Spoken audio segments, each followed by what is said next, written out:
스포츠의 교리라고 할 수 있는 말이 winning is everything 이라고 하는 승리가 전부다 라고 하는 말입니다. UCLA의 그 브루인스 풋볼 코치, 전설적인 그 레드 샌더스가 실은 이 말을 만들었어요. 선수들을 모아놓고 이렇게 얘기하죠. Winning is everything? No, winning isn't everything. 그리고는 잠시 기다리다가 이렇게 얘기했어요. Winning is the only thing. 이렇게 얘기했어요. 승리가 전부가 아니라 그것뿐이 없다 하는 이야기를 하면서 더 역설적으로 스포츠에서의 승리의 가치를 이야기했었죠. 근데 여러분, 정말 승리하면 답니까? 농구 황제 마이클 조던이 은퇴하면서 당신 이제 뭐하고 살 거예요? 라고 했지만 그때 그러잖아요. Life goes on. 왜냐하면 인생은 농구보다 더 중요하고 더 위대한 일들이 있기 때문에 그렇습니다. 그런 의미에서 아이성에서의 승리는 이스라엘 백성에게 있어서는 everything 이라고 이야기할 수 있었을 거예요. 그런데 그 순간에 하나님이 이스라엘 백성들을 그리심산과 에발산이 있는 세겜으로 데려가서 그곳에서 언약식을 행합니다. 오늘 읽을 말씀은 바로 그 그리심산과 에발산 사이에 끼어 있는 도시 세겜성에서 드려지는 언약식을 기록하고 있습니다. 세겜은 이스라엘 예루살렘에서 북쪽으로 한 31마일 떨어져 있는 도시입니다. 그러니까 아이성에서 한 북쪽으로 20마일 떨어져 있습니다. 결코 그렇게 백성들이 옮기기가 쉽지 않았어요. 길갈에 바로 그곳에 베이스 캠프였는데 아이성 2차 공격 때 성공을 한 후에 세겜으로 가면서 세겜으로 베이스 캠프를 옮깁니다. 그곳에서 이 언약식을 하게 되는데 이 세겜은 역사적으로 아브라함이 하란을 떠나 가나안 땅에 들어오면서 처음으로 제단을 쌓았던 곳이 바로 이 세겜입니다. 야곱이 밧단 아람에서 돌아오면서 바로 역시 이곳 세겜에서 제단을 쌓고 하몰의 자손에게서 땅을 산 곳이 이곳이기도 합니다. 지금도 이 세겜에 가보면 그 이집트에서 가지고 나왔던 요셉의 뼈를 바로 이곳에 묻습니다. 그래서 요셉의 무덤이 지금 세겜에 있습니다. 그리고 가장 오래됐다고 하는, 세계에서 가장 오래됐다고 하는 우물물이 여기에 있습니다. 야곱의 우물이 바로 이곳에 있습니다.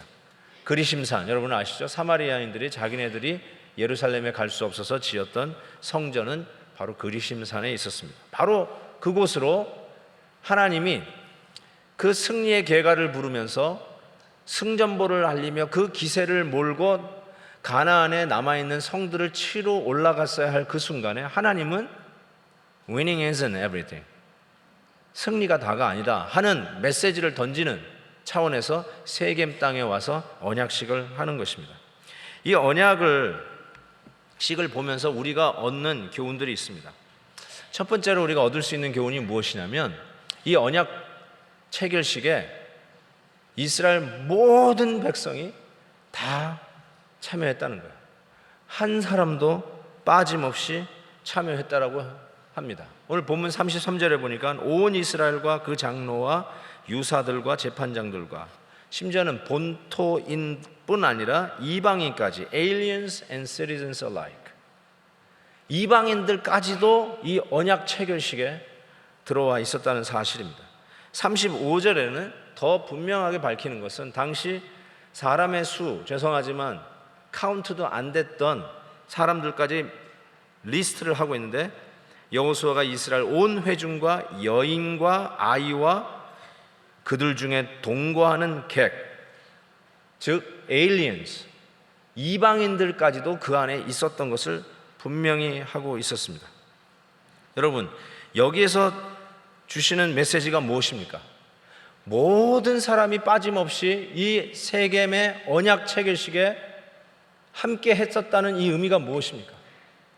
실은 요단강 건너가기 전에 요단 동편에 이미 므낫세 반지파, 갓지파, 에브라임은 땅을 분할받았어요. 강을 건너갈 이유가 없었어요.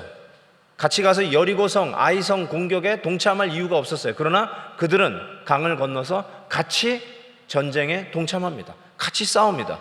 심지어는 이 세겜 땅까지 올라와서 이 언약 체결식에 다 참여합니다.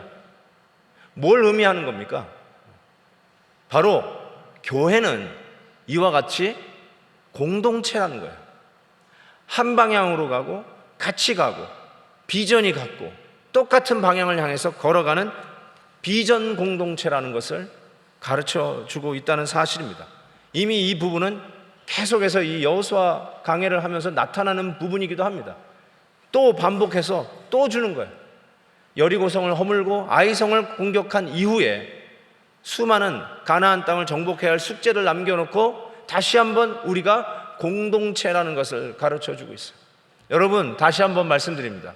교회가 가는 비전과 여러분의 가정의 비전이 다르면 안 됩니다. 여러분이 비즈니스 하는 이유와 교회가 가야 할 이유가 다르면 안 됩니다. 내 가정생활 따르고 교회생활 따로, 그거는 있을 수 없는 일입니다. 공동체 의식, 한 방향으로 함께 한 뜻과 목적과 비전을 가지고 가는 공동체라는 것을 항상 인식하고 살아야 됩니다. 인식이라는 말 또 나왔네. 죄송합니다. 이거 안 쓰려고 그러는데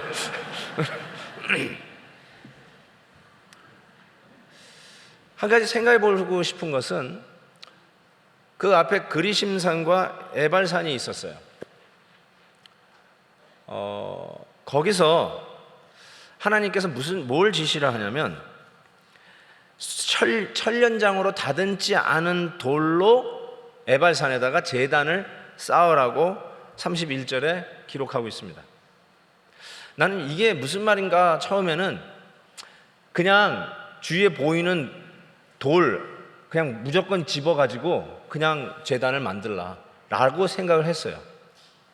그런데 고고학자들이 실은 이 에발산의 이 제단 그 터를 발견했어요. 아직 좀 디베이트를 하고는 있지만 이 에발산에 세워진 제단이라고 여겨지는, 믿어지는 것인데 저렇게 복구를 해서 보니까 여러분 사진을 봤지만 그냥 아무 돌이나 막 싼 것 같지가 않아요. 오히려 잘 다듬어진 것 같다는 느낌까지 들어요. 여러분, 아무 돌이나 거친 돌이나 모난 돌을 그냥 쌓으라는 뜻이 아니라 사람의 손이 되어서 석공들이 돌을 깨서 매끈하게 만들어서 쌓아야 할 돌로 하지 말고 그런 돌 필요 없고 이미 다듬지 않아도 충분한 매끄러운 돌을 골라라. 적어도 한 면은 매끄러워야 되고요. 모서리에 세워야 할 돌들은 적어도 두 면은 매끄러워야 돼요. 손댈 필요가 없는 그런 돌들을 주어서 그거를 세워야 했으니 얼마나 더 힘들었을까라는 생각을 해봐요. 아예 아무 돌이나 잡아가지고 다듬어서 세우면 그게 더 쉽지. 다듬을 필요가 없는 매끈한 돌, 그거를 가지고 와서 제단을 쌓아야 되니 이게 얼마나 힘들었을까. 왜 이런 요구를 하셨을까라는 생각을 해볼 때 그것은 결국 사람의 손을 댈 필요가 없는 완전한 희생 제물을 상징하기 위함이에요.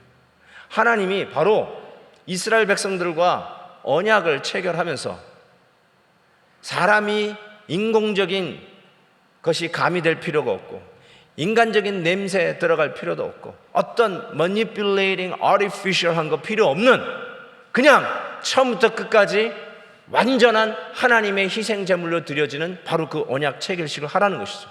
그래서 쇠 연장으로 다듬지 않은 돌로 쌓으란 말은 인간적인 의미에서의 artificial한 인간적인 것을 손댈 필요가 없고 가미할 필요가 없는 perfect sacrifice, 완벽한 하나님의 희생 제물을 상징하는 것이라고 할 수 있습니다.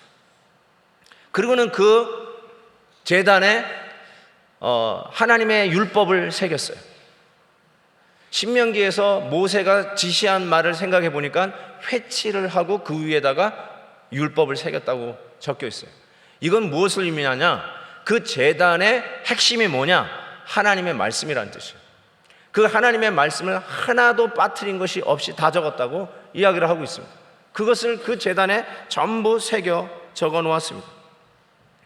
그 말씀을 가지고 서로 낭독하고 듣고 읽었는데, 어떻게 이것을 읽었냐면, 한쪽에 그리심산과 에발산이 있는데, 혹시 이 사진을 한번 띄워볼 수 있으면 띄워보실래요? 약간 그 에발산, 그리심산은 좀 작은 산이고요, 에발산은 조금 더 높은 산입니다. 이게 현대 사진인데 지금 봐도요, 그리심산은 좀 녹색이 보이죠. 에발산은 그냥 황량합니다. 그래서 에발산이 저주의 산이고 그리심산이 축복의 산이라고 하는데, 저 사이에 끼어 있는 빌딩들이 바글바글 모여 있는 저것이 바로 세겜입니다. 저기에 이스라엘 백성들, 거의 200만이나 되는 이스라엘 백성들이 모여서 6지파는 그리심산 왼쪽에, 또 6지파는 에발산 오른쪽에 세워서 하나님이 그 제단에 남겨놓은 하나님의 율법의 말씀들을 서로 낭독하는데, 신명기 27장과 28장에 있는 축복과 저주의 말씀을 서로 낭독하게 했습니다. 저는 이것이 맹숭맹숭한 낭독이 아니었을 것 같다는 생각이 들어요. 한번 상상을 해보십시오. 찬양대도요, 100명 찬양대하고 200명 찬양대는 비교가 됩니다. 그 볼륨에 차이가 있어요. 제 꿈은 200명 찬양대입니다. 그냥 알고만 계십시오. 네. 볼륨이 달라요. 그런데 여러분 한번 그냥 상상을 해보세요. 아까 그 그리심산과 에발산은 이쪽에서 얘기하면 메아리 쳐 오기 때문에 아쿠스틱 효과가 있어요. 에발산에서 또 하면은 저쪽에서 또 반향이 오는 아쿠스틱 효과가 있어요. 그 어마어마한, 이쪽에 100만 저쪽에 100만이 서서 말씀을 낭독하는 그 광경을 한번 상상을 해보세요. 우와 하는 소리만 나도 얼마나 웅장했겠습니까? 제가 신명기 27장과 28장에 있는 축복과 저주의 말씀을 한번 읽어보면서 이러지 않았을까? 서로 reciprocal, 교독문을 낭독하듯이 하지 않았을까? 뭐 저주만 쫙 읽고 그 다음에 이쪽에 축복만 쫙 읽은 게 아니라 서로 교독하지 않았을까라는 상상을 해봐요. 예를 들면 저주가 선포됩니다. 에발산에서 저주가 선포돼. 신명기 27장 15절에 보니까 우상은 여호와께 가증하니 그것을 만들어 은밀히 세우는 자는 저주를 받을 것이며, 내가 많은 종자들을 심을지라도 메뚜기가 먹음으로 거둘 것을 적을 것이며, 내가 포도원을 심고 다스릴지라도 벌레가 먹음으로 포도를 따지 못하고 포도주를 마시지 못할 것이라. 아멘. 그 말을 받아서 이 축복의 그리심산에서 또 말씀을 선언합니다. 여호와의 말씀을 삼가 듣고 내가 오늘날 네게 명하는 그 모든 명령을 지켜 행하면 내 하나님 여호와께서 너를 세워 모든 민족 위에 뛰어나게 하리라. 아멘. 이쪽에서 또 에발산에서 저주를 선포합니다. 그 부모를 경홀히 여기는 자는 저주를 받을 것이라. 내가 여자와 약혼하였으나 다른 사람이 그와 같이 잘 것이요, 집을 건축하였으나 거기 거하지 못할 것이요, 포도원을 심었으나 네가 그 과실을 쓰지 못할 것이라. 아멘. 또 그리심산에 또 받아가지고 내가 내 하나님 여호와의 말씀을 순종하면 성읍에서도 복을 받고 들에서도 복을 받을 것이며, 내 광주리와 떡반죽 그릇이 복을 받을 것이며, 내가 들어와도 복을 받고 나가도 복을 받을 것이라. 아멘. 이건 아멘도 없냐? 한번 상상해 보세요. 메시아의 오라트리오가 이렇게 웅장했을까요? 하이든의 천지창조가 이렇게 웅장했을까요? 하나님의 말씀만 제대로 낭독해도 그 안에는 하나님의 어마어마한 임재의 능력을 그들이 체험했을 것이라고 저는 생각합니다. 결국 무엇을 이야기하냐면, 이스라엘 백성들에게 하나님이 하나님의 말씀에 따라 행하는 것이 이 가나안 땅 정복하는 비결인 것을 다시 한번 가르쳐 주시는 말씀이에요. 내 손에 든 무기와 네가 가지고 있는 군량미로 이 남은 가나안 땅을 정복하는 게 아니라는 것이에요. 지금 겨우 여리고성, 아이성 두 성을 함락시켰습니다. 아직도 29개의 성과 29명의 임금이 남아 있습니다. 그들이 지금 이스라엘 백성들이 뭘 하고 있나 지켜보고 있는데, 지금 그 기세를 몰고 자기 성을 치러 오는 게 아닌가 싶었는데, 그들이 무엇을 하고 있냐면 세겜에 와가지고 언약식을 체결하고 있는 거예요. 이 땅을 정복하기 위한 하나님이 가르쳐 주시는 비결은 하나님의 말씀에 순종하면 승리요, 하나님의 말씀에 불순종하면 실패라는 거예요. Clear cut, no compromise. 사랑하는 성도 여러분, 다시 한번 여러분에게 상기시켜 드립니다. 이민 생활 성공하고 싶고, 우리의 직장 생활, 우리가 개척하는 그 모든 거 성공하고 싶어요. 욕심도 생깁니다. 그러나 하나님이 우리에게 다시 한번 가나안 땅을 앞에 두고 들어가는 이 여호수아 제너레이션을 향해서 주시는 메시지가 뭐냐? 다른 게 아니라는 거예요. 하나님의 말씀에 고지곳대로 순종하면 축복이요, 하나님의 말씀을 조롱거리로 생각하고 불순종하면 그게 바로 저주라는 것을 분명하게 말씀하고 들어가는 것입니다. 결국 이것이 무엇을 이야기하는 것입니까? 언약식을 체결하면서 완벽한 희생제물을 상징하는 철로 다듬지 않는 돌로 제단을 쌓고, 그리고 그곳에 하나님의 말씀을 새겨 말씀대로 행하면 축복이요 불순종하면 저주라는 이 메시지가 선포되어지는 이것이 무엇을 의미하냐면 결국 예배를 의미합니다.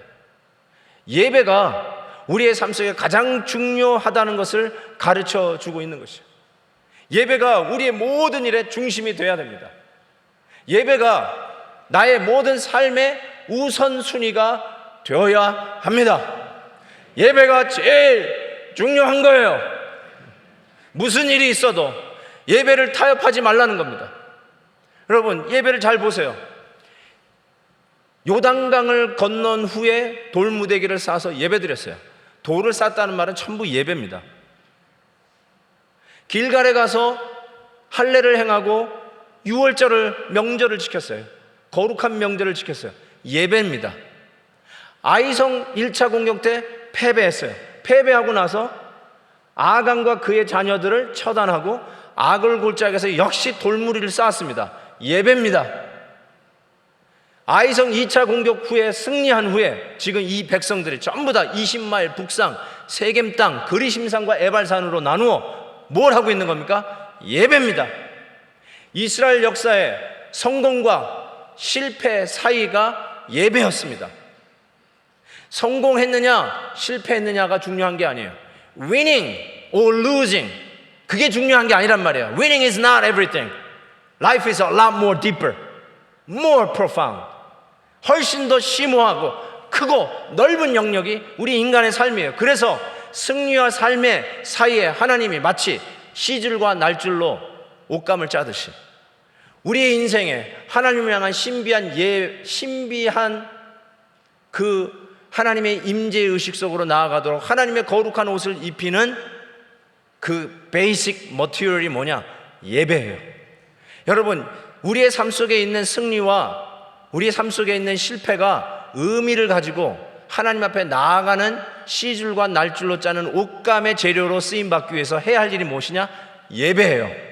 예배가 바로 그거를 옷감 짜는 능력을 만들게 해요. 예배가 없으면 성공도 의미가 없고 실패해서 다시 일어날 의미도 없습니다. 두 나무꾼이 서로 누가 더 나무를 많이 베는가 내기를 했습니다. 그래서 잘 도끼를 가지고 나무를 패기 시작하는데 한쪽 사람은 정말 힘이 셌는지 쉬지도 않고 계속 나무를 팹니다.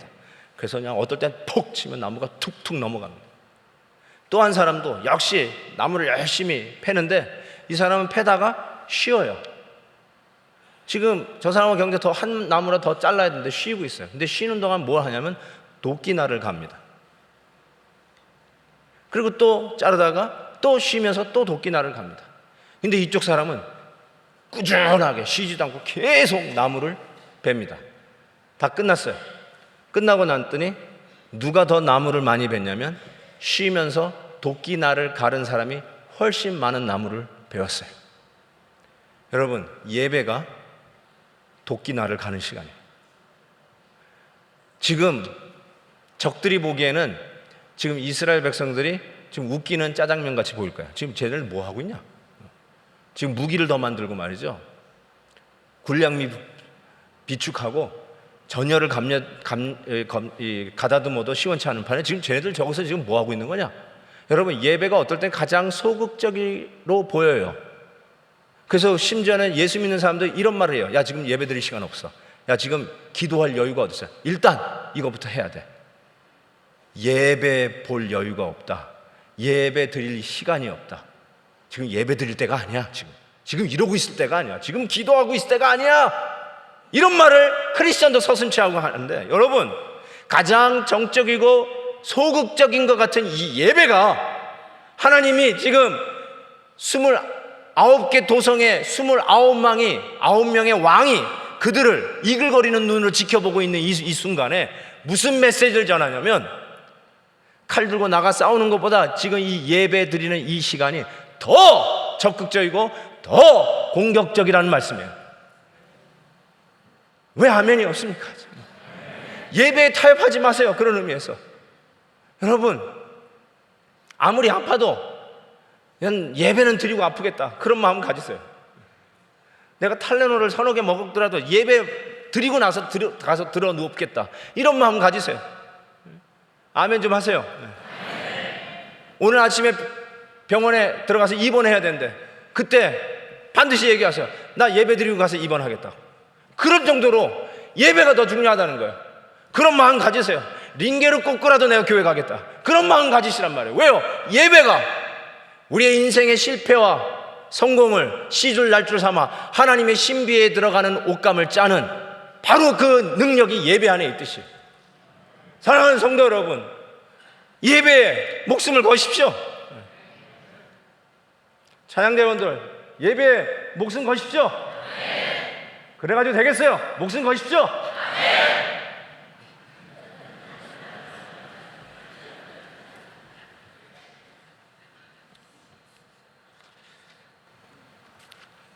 제가 말씀을 생각하다가 지금 그리심산과 에발산에 백성들을 6지파 나누어 세웠잖아요. 그때 문득 들어오는 인물이 누구냐면 기생 라합과 그의 가족들이었어요. 여러분, 기생 라합은 그리심산에 서 있을까요? 에발산에 서 있을까요? 그냥 그 생각이 들더라고요. 그게 별로 중요한 것 같지는 않아요. 근데 그 생각이 자꾸 들어요. 야, 기생 라합이 그 여리고성 때 붉은 줄 달아 내리면서 지금 이스라엘 백성화 됐잖아요. 그리고 이 세겜의 언약식에 이방인들도 있었더라. 거기에 당연히 라합이 들어가 있었을 거예요. 이 라합이 어디에 서 있을까? 여러분에게 물을게요. 여러분, 지금 여호수아 장군이 여러분들에게 여기 그리심산이 있고 에발산이 있는데, 자, 각자 나눠 쓰세요. 그럼 여러분은 어느 산에 가서 서고 싶습니까? 당연하죠. 아마 인지상정이라고 그리심산, 축복의 산에 서고 싶었을 거예요. 그런데 guess what? 하나님은 이스라엘 백성들에게 그리심산에다가 제단을 만들라고 하지 아니하시고 저주의 산 에발산에다가 이 제단을 만들라고 그랬어요. 그렇지 않아요? 우리 생각하고 조금 틀리지 않아요? 제 생각에는 라합이 에발산 쪽에 가지 않았을까? 이방인이잖아요. 에발산 쪽에 가지 않았을까라는 생각을 해봐요. 아간은요, 우리식으로 얘기하면 모태신앙자예요. 이스라엘 백성 중 유다 지파에 속했던 자였어요. 그 안에서 컸어요. 그리고 우리식으로 얘기하면 주일학교의 은혜가 뭔 줄 알아요. 교회 생활에 익숙했어요. 예배의 영광이 뭔지를 알았던 자였어요. 그런데 그는 결국 불순종하고 심판을 받습니다. 그런 반면에 기생 라합, 영어로는 prostitute, 창녀죠. 사회적으로 멸시받고 도저히 하나님의 거룩한 공동체에 들어올 수 없던 자였고, 하나님의 거룩한 공동체의 거룩의 걷자도 모르는 사람이었어요. 주일학교 근처도 못 갔어요. 교회 가본 적이 없는 사람이었어요. 그런데 복음을 들었어요. 그 복음을 듣고 하나님을 경외하고 두려워하여 그 하나님을 믿음으로 받아들이고 드디어 하나님의 백성 속에 거하는 자가 되었어요. 여리고성 심판 때 구원을 받는 은혜를 누리는 자가 되었어요. 그 기생 라합이 저는 에발산에 섰다고 생각해요. 우리가 당연히 저주를 받았어야 할 그 죄를 너무나도 많이 지었기에 내가 하나님 앞에 서기에는 너무 부족해서 바로 제단이 완벽한 perfect sacrifice가 세워지는 에발산에 섰지 않았을까라는 생각이 들어요. 그냥 은혜 위에 은혜였을 거예요.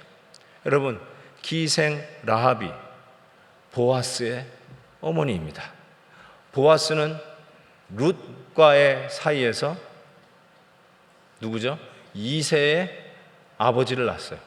이름이 갑자기 생각나요. 그리고 이새를 낳고 이새는 누구의 아버지예요? 다윗의 아버지예요. 기생 라합이 에일리언, 페이겐이 그 밑에 고조 할머니로 다윗을 낳았어요. 은혜 위에 은혜예요. 저는 이 세겜에서의 언약식은 우리 하나님이 심판에서 우리를 구원하시는 하나님인 것을 가르쳐 준다라고 생각합니다. 우리의 모든 죄의 저주를 끊어내고 우리의 모든 불순종의 심판에서부터 우리를 속량하시고 에발산에 저주받아야 할 그 산에 우리가 마땅히 그곳에서 저주를 받아야 마땅한 그 산에 하나님이 perfect sacrifice, 완벽한 희생 제물을 우리 대신 우리의 죄값을 속량하기 위해서 세우신 에발산에 세워진 그 한 제단 위에서 라합은 소망을 받고 구원을 보았습니다. 이게 바로 신앙의 미스터리입니다. 이번 83차 베델 동산에 올라갔는데 저도 처음부터 왠지 모르게 터지는 울음을 주체할 수가 없었어요. I don't know why. 왜 울리는지, 왜 여기 눈물이 나는지 모르겠더라고요. 그런데 한결같이 저와 비슷한 간증자들이 나와서 하는데 자기들도 우는데 왜 우는지 모른다는 말을 공통적으로 하더라고요. 왜 우는지 몰라요. 여러분, 왜 그런 줄 아세요? 복음은 포뮬라가 아니라 미스터리이기 때문에 그렇습니다. 하나님이 나를 사랑하신다는 이 사실은 미스터리입니다. 내가 수학 방정식의 정답을 찾았기 때문에 오는 사랑이 아니에요. 내가 인풋을 했더니 아웃풋으로 들어오는 구원, 이런 식의 수학 공식으로 딱딱 맞아 떨어져서 우리가 이 자리에 있는 게 아니에요. 아무리 생각해봐도 우리는 다 에발산에서 저주 받아야 할 사람들이에요. 그런데 에발산에 우리의 완벽한 희생 제물이신, 사람의 손이 가지 아니한, 철로 다듬지 아니한 완벽한 희생 제물이 우리의 자리에서 드려져서 기생 라합과 같은 사람이 바로 그곳에 서서 다윗의 고조 할머니가 되는 이 놀라운 구원의 파노라마, 미스테리어스 파노라마, 이 신비의 세계로 들어가는 게 바로 복음이에요. 제 친구 목사님을 통해서 알게 된 드라마입니다. 한 10여 년 된 드라마인데 조재현이 주연했던 피아노라고 하는 드라마입니다. 그 마지막 장면이 감동스럽다고 해서 보았는데요. 이 평생 이 부산을 배경으로 나오는 드라마였어요. 조재현은 평생 건달로 삽니다. 그런데 살다가 보니까 옛날 어렸을 때 여자친구하고 장난하면서 생긴 아이가 있다는 걸 알아요. 자기 아이. 그 자기 아이 데려오고. 그런데 이 조재현이 정말 사랑에 빠집니다. 그래서 아이 둘 있는 그 여자와 결혼을 하는데 이 여자가 결혼하자마자 교통사고로 죽습니다. 그래서 그 아들과 딸, 자기 아이는 아니지만 자기가 사랑한 여인의 아들과 딸을 자기 아들로 받아들이는데 그때 그 아들이 조인성이었고 딸이 김하늘이었어요. 아시는가 몰라. 그런데 이 조인성으로 나오는 그 아들은 계속 불만이에요. 자기 엄마가 이 사람 때문에 죽었다는 거예요. 이 건달 때문에 죽었다는 거예요. 그래서 아버지라고 인정도 안 해요. 계속 반항을 하는데 이 조재현 아버지 역을 하는 이 조재현은 아니라고 그러면서 계속 그 아들에게 사랑을 한다고 얘기하는데 받아들이진 않아요. 막 그러면서 그 유명한 장면이 나타나는데 드디어 나 맞닥뜨렸어요. Leave me alone. 안 된다. 뭐 이러면서 하니까 why 그러니까 조재현이 그 사투리로 이렇게 얘기합니다. 전에는 네가 일에 나오면 내가 웃잘라 몰라가 오짐이 말있고 오금이 쫄밋거리고 그랬는데 인제는 오진도 안 미립고 오금도 멀쩡하다. 함 해보자 임마. 함 해봐. 내가 네 포기하는가 포기 못 하는가 함 두고 봐 임마. 왜 그러시는 거예요? Leave me alone. 그랬더니 사랑하니까. 네 사랑해봤나? 가슴에다가 한 여자 담아봤나? 여기서부터 여기까지 쭉 갈라서 한 여자 쑥 집어넣어봤나? 함 해봐라. 속이 엄청 시릴 끼다. 식초를 한 대박 들이쎄 뿌린 것보다 1000배 만배 시릴 끼다. 죽을 때까지 속 시릴 끼다. 사는 동안 남들은 의아할지 몰라도 나한테는 그게 사랑이다. 네가 살아있고 내가 살아있고 하는, 네를 보든 안 보든 우야든 내 속은 계속 시릴 거고, 이 속이 우리하게 시리게 멈추기 전까지는 한 여자가 남긴 네는 내 영영 사랑이다. 그러니까 나는 포기 못한다. 절대로 포기 못한다. 이 말에 조인성이 할 말을 잃고 기가 막혀 하면서 떠나갑니다. 떠나가는 조인성 뒤에다가 이렇게 얘기합니다. 사랑한대, 사랑한대. 그러더니 갑자기 주머니에서 손수건을 꺼내더니 사랑한대, I love you. 왜 그럴까요? 우리는 하나님을 저버리고 달아나는 에발산에서 저주받아야 할 마땅할 죄인들인데, 그래서 또 설득하고 또 데려다 놓고 또 쫓아가서 또 데려다 놓고, 그런데 하나님 leave me alone 하고 있는 우리들에게 하나님은 계속해서 나 절대 그리 못한다. 네 헬타면 해봐라. 나는 이게 사랑이다. 네가 속이 시리다. 한번 해볼타면 해봐라. 난 포기 못한다. 그러면서 계속 우리를 향하여 달아나고 있는 우리 등을 짝을 향해서 손을 흔들고 수건을 흔들면서 I love you 하고 계시는 이 하나님의 사랑, 그게 에발산에 하나님이 세우신 제단의 의미예요. It's a mystery. 공식이 아니에요. 그 미스터리에 충격받고 감동받고 설복되어서 주체할 수 없이 흐르는 나의 눈물이 어쩔 수 없어서, 나 왜 흐르는지 모르지만 그 하나님의 사랑에 끌려서 오늘도 감격하며 그분 앞에 나와 있는 거예요. 사랑하는 성도 여러분, 주님 앞에 나올 때마다 눈물로 나옵시다. 주님을 예배할 때 눈물이 사라지는 것이 오래인 것을 자랑으로 생각하지 말고 부끄럽게 생각하면서 나옵시다. 왜냐하면 그 사랑이 미스터리이기 때문에 그래요. 왜 아직도 나를 붙들고 계시는지. 그 사랑 때문에 사는 겁니다. 그 사랑 때문에 다시 일어나는 겁니다. 그 사랑 때문에 내 아이의 실패도 하나님의 미스터리에 들어가는 재료가 되는 겁니다. 이 은혜가 여러분 삶 속에 더 크게 넘치시기를 주님의 이름으로 축복합니다. 하나님 아버지, 맞습니다. 이게 바로 복음의 신비입니다. 왜 우리의 눈에 말씀을 들으면 눈물이 나는지, 실패하고 어렵고 좌절의 순간에도 왜 주님 생각하면 다시 일어날 힘이 생기는지, 남들은 우리 보고 정죄하고 별 볼 일 없다 하더라도 나는 왜 이렇게 마음이 든든한지, 그래서 주님 앞에 오늘도 달려나와 예배하는 바로 이 자리에서 다시 일으켜주시고 회복시켜주시는 주님을 너무너무 사랑합니다. 하나님, 이 미스테리의 복음의 사랑 속에 젖는 저희들이 되게 해주시고 이 복음 때문에 다시 승리하고 일어나는 자들이 되게 해 주옵소서. 예수 그리스도의 이름으로 기도하옵나이다.